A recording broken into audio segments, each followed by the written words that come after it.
قارون کو دولت مل گئی، اتنا بڑا خزانہ تھا اس کے پاس کہ قرآن کہتا ہے کہ ایک جماعت مل کے صرف خزانے کی چابیاں اٹھاتی.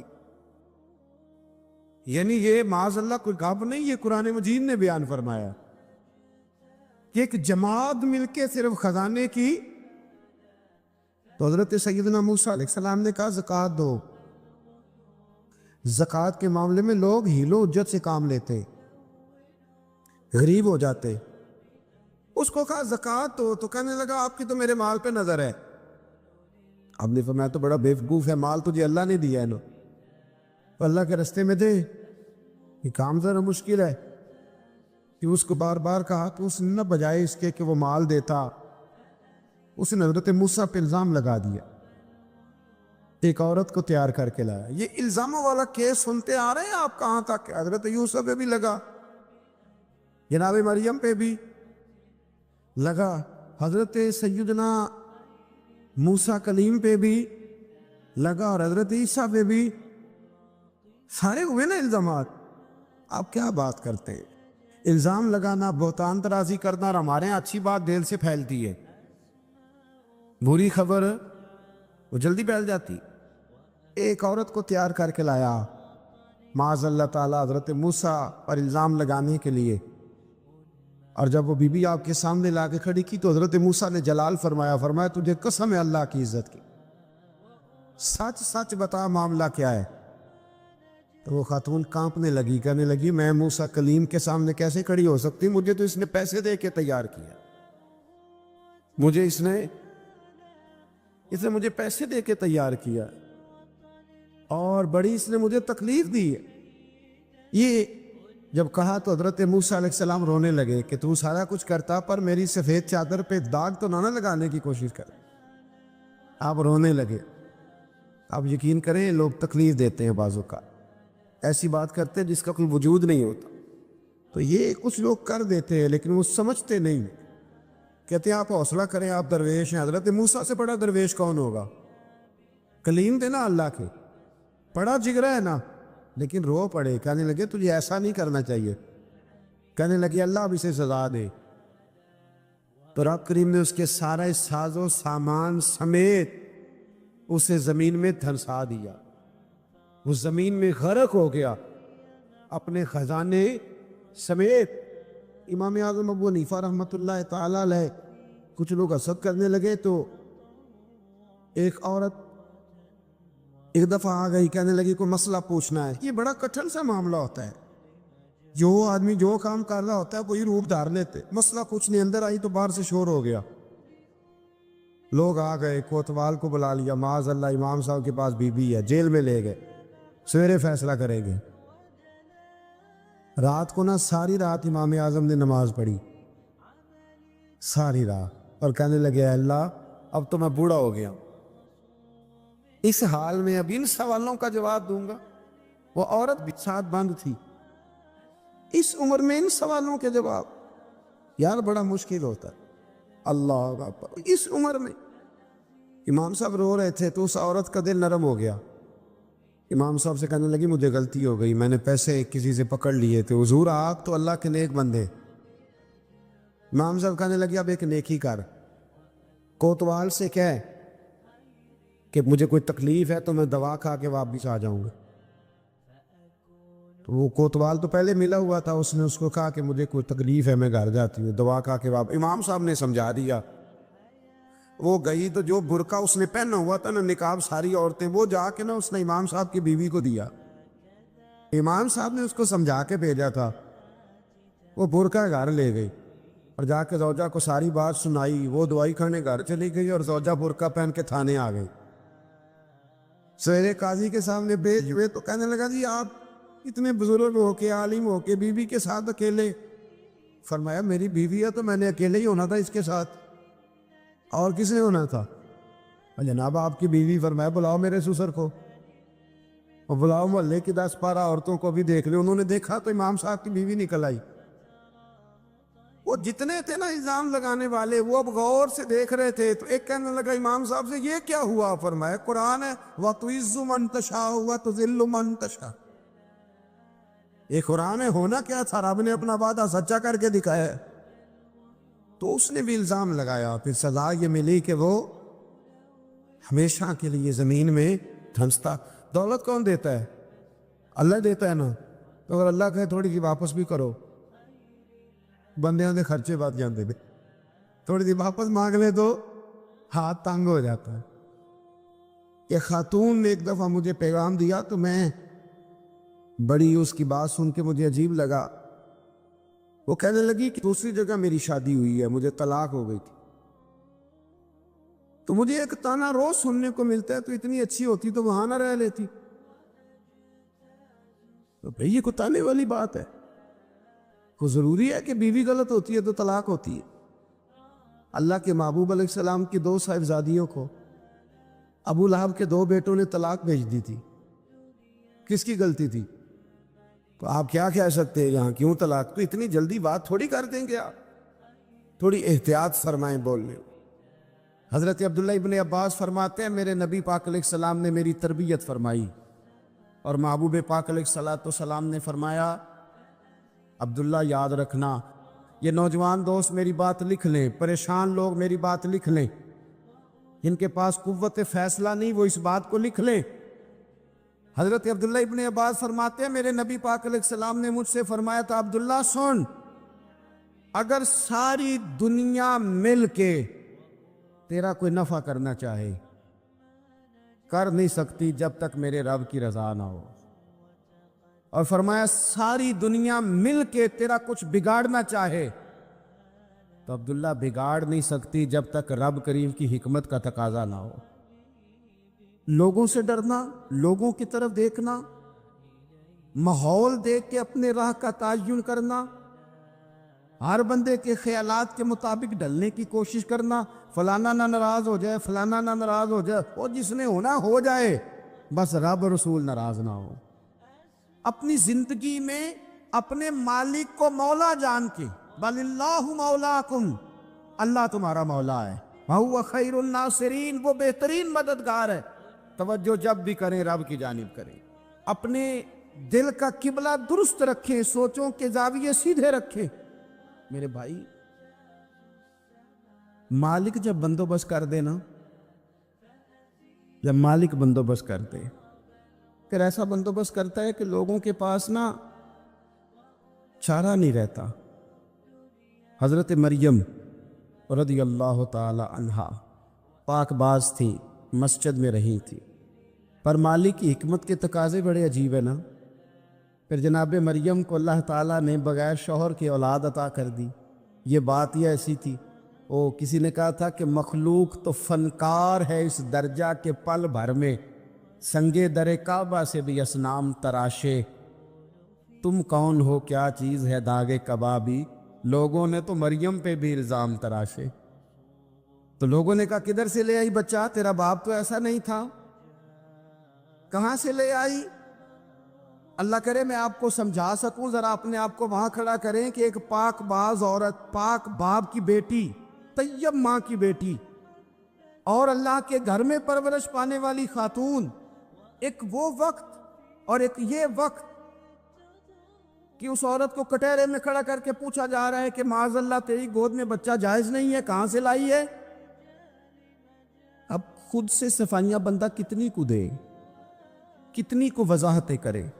اور میں نے تو اپنی زندگی میں دیکھا ہے زیادہ وضاحت دینے والے کو بھی لوگ جھوٹا سمجھنے لگ جاتے ہیں، زیادہ وضاحت دینے پر بھی لوگ کمزوری کا اظہار سمجھتے ہیں کہ کمزور پڑ گئے۔ آپ صلح کی کوشش کرتے ہیں، سامنے والا بزدل سمجھ لیتا ہے، زیادہ وضاحتیں بھی کمزور کر دیتی ہیں۔ اب حضرت مریم کو کٹہرے میں کھڑا کر کے کہا بچہ کس کا ہے؟ تو پھر خدا بندوبست جب کرے، اللہ جب مددگار ہو، تو پھر حضرت مریم کی گواہی درختوں سے نہیں دلوائی، اس نے پتوں سے نہیں دلوائی، پھر فرشتے نہیں بھیجے۔ حضرت مریم کہنے لگی مجھ سے نہ پوچھو، وہ جو پنگھوڑے میں ہے اسی سے پوچھ لو، ان سے پوچھو نا، وہ کون ہے پوچھ لو، ان سے کر لو سوال۔ انہوں نے کہا پنگھوڑے میں چند دنوں کا بچہ یہ جواب دے گا؟ مددگار تھا رب، ان کی برات کا اعلان کرنا تھا مالک نے، اور جب مالک اعلان کر دے، جب مالک تیری صفائی دینا چاہے، جب مالک تجھے دنیا کے سامنے نکھارنا چاہے تو پنگوڑے میں لیٹے حضرت عیسیٰ بول کے کہنے لگے انی عبداللہ آتانی الکتاب، فرمایا میں اللہ کا بندہ ہوں، رب نے مجھے کتاب عطا کر کے نبی بنا کے دنیا میں بھیجا ہے، میں اللہ کا بندہ ہوں، کتاب لے کے آیا ہوں، نبی بن کے آیا ہوں۔ پھر پنگوڑے سے اعلان ہو گیا، پھر بچہ بول پڑا، اور یہ ایک دفعہ نہیں بات ہوئی۔ یہ بنی اسرائیل میں ایک جریج نام کے شخص بھی تھے جو نماز پڑھ رہے تھے، بعض نے لکھا ہے نفل نماز تھی، اماں نے پکارا تو آئے نہیں، تو ماں کے منہ سے نکل گیا تو اتنی دیر تک مرے گا نہیں جب تک کسی بے حیا عورت کا منہ نہ دیکھ لے۔ تو وہ عبادت گزار تھے، لیکن لوگوں نے ان کی عبادت، ریاضت، پرہیزگاری کو نہیں دیکھا، بس ایک عورت کو بھیج کے الزام لگوا دیا۔ وہ عورت آیا جایا کرتی تھی، اب آ جاتی ہیں عورتیں، مسئلہ پوچھنے کی نیت سے بھی آ جاتی ہیں۔ ماحول میں کچھ جگہ ایسی بھی ہیں جہاں عورتیں دم کرانے کے بہانے آ جاتی ہیں۔ وہ خاتون آتی جاتی تھی اس خانقاہ پہ، آستانے پہ، یہ بخاری میں موجود ہے، پھر اس نے کہا میری گود میں جو بچہ ہے یہ انہی کا ہے۔ مجھے بتائے کیسے بندہ وضاحت دے؟ حالات خراب ہو گئے، لوگ کٹیا جلانے لگے، ماحول اور طرح کا بن گیا۔ میرے نبی پاک علیہ الصلوۃ والسلام فرماتے ہیں پھر اس رب کے بندے نے کہا مالک تو کریم ہے، تیری مشیت کا تقاضا آیا جو میری ماں نے جملے بولے تھے، پر اب میں وضاحت دینے کے قابل نہیں رہا، اب تو ہی کرم کرے گا تو دروازہ کھلے گا۔ تو وہ چند دنوں کا بچہ پنگوڑے میں بول کے کہنے لگا میں اس درویش کا نہیں، میں تو فلانے چرواہے کا بچہ ہوں، وہ جو بکریاں چراتا ہے۔ رب کی مدد کو پکاریں، اپنے ساتھ اپنے مالک کی مدد کو شامل کریں، تھوڑے رزق پر بھی گزارا اچھا ہونے لگ جائے گا۔ سارے لوگ آپ کو گرانے کی تدبیریں کر رہے ہوں گے اور مالک آپ کو عزتیں عطا فرما دے گا، اس کی بارگاہ سے حکمت کا تقاضا اور ہو جائے گا۔ ہم نے ساری زندگی لوگوں کو راضی کرنے میں گزار دی، ساری زندگی بڑھاپا آ گیا بچوں کو پالتے، اور بچوں نے آخری عمر میں کہہ دیا ابا اگر کوئی ڈھب کا کام کر لیتے تو آج ہمارے دن بھی پھر نہ جاتے۔ ساری زندگی گزار دی بہن بھائیوں کو راضی کرنے میں، ساری زندگی گزار دی ذمہ داریاں اٹھانے میں، ان کو 99 دفعہ دیا، ایک دفعہ نہیں دیا تو انہوں نے کہہ دیا تو نے تو کبھی دیا ہی نہیں، تو تھا ہی نہیں۔ ساری زندگی محلے داروں، علاقے والوں کو راضی کرنے میں گزار دی۔ اور میں نے ایسے لوگ بھی دیکھے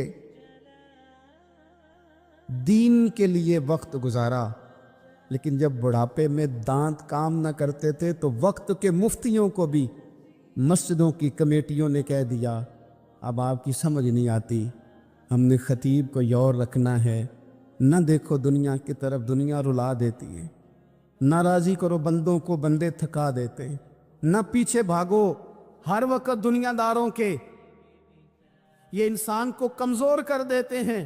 وہ تو کریم ہی بڑا ہے، 2 آنسو زمین پر بعد میں گرتے ہیں، بندے کے گناہ سارے پہلے معاف فرما دیتا ہے۔ اللہ کی مدد کا حصول، اپنے مالک کی مدد کی طرف بڑھنا، آپ کو بدر کی جنگ بھی یہی درس دے گی، آپ کو احد کا میدان بھی یہی سبق دے گا، فتح مکہ بھی یہی سبق دے گا۔ میرے دوستو جب رب مدد فرمائے، جب اللہ مددگار بنے، دوستوں سے ایک بات اکثر کرتا ہوں،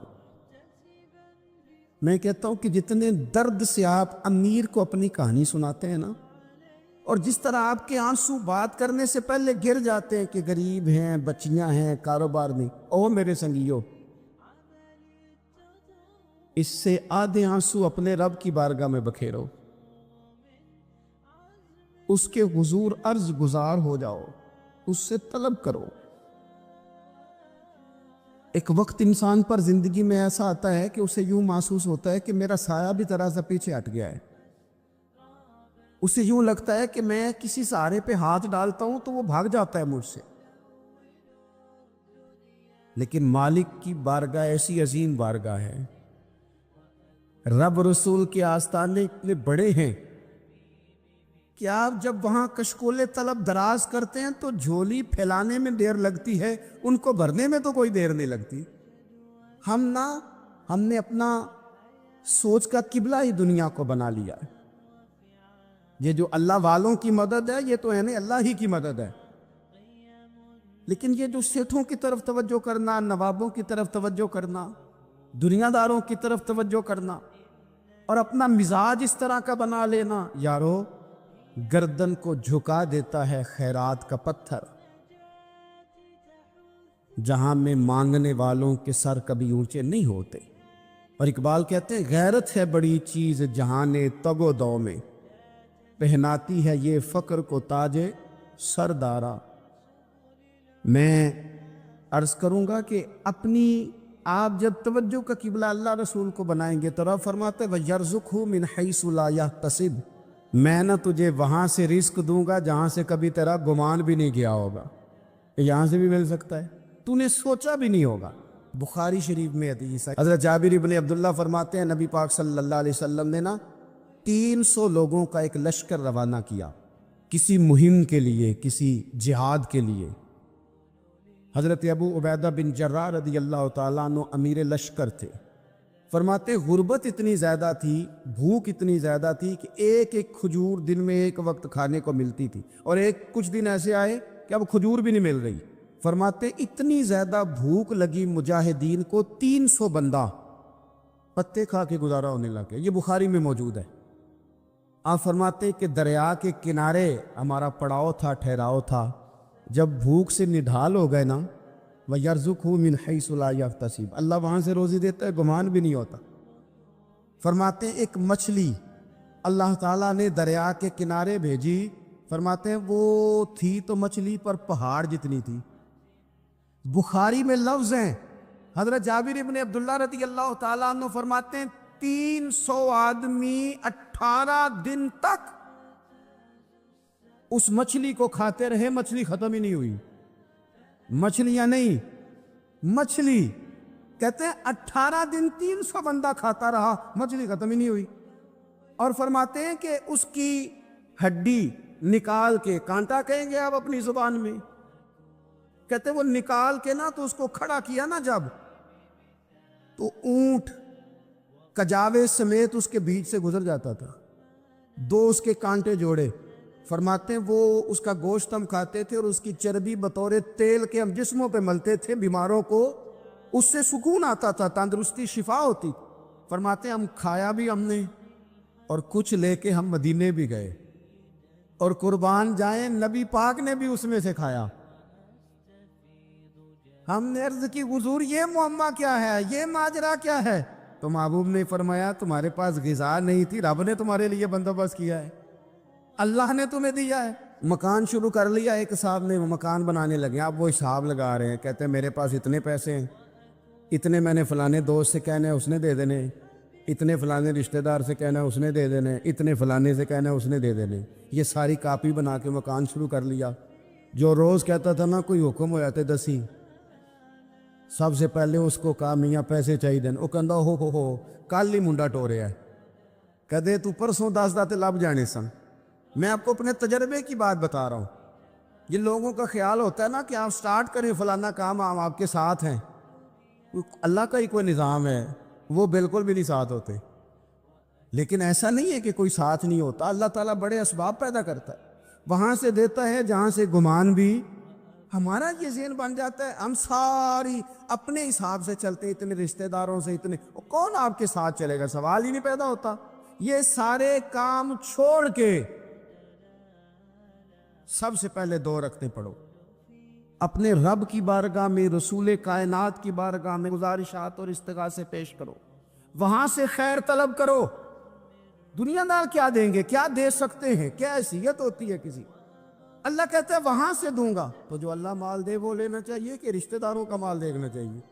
جو اللہ دے وہ لینا چاہیے کہ سیٹھوں نوابوں کی جیبیں دیکھنی چاہیے؟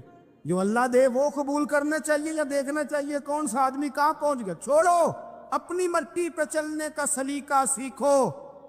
کسی کے سنگ مرمر پہ چلو گے تو پھسل جاؤ گے۔ مدد اللہ سے چاہیں، اپنی توجہات کا مرکز رب رسول کی ذات پر بنائیں، پھر آپ محسوس کریں گے کہ بڑی جلدی اللہ تعالیٰ کی مدد آنے لگی ہے۔ کبھی آپ صرف کہہ دیں نا میرا رب میرے ساتھ ہے، اس لفظ میں اتنی طاقت ہے کہ دشمن ویسے زہر ہو جاتا ہے۔ زندگی میں کسی سے بھی لڑائی ہو تو اچھی طرح سوچ لیں کہ اللہ اس طرف ہے یا اس طرف ہے. اگر آپ زیادتی پہ ہیں تو پھر رب مظلوم کی جانب ہے. اگر اللہ کی مدد آپ کے ساتھ ہے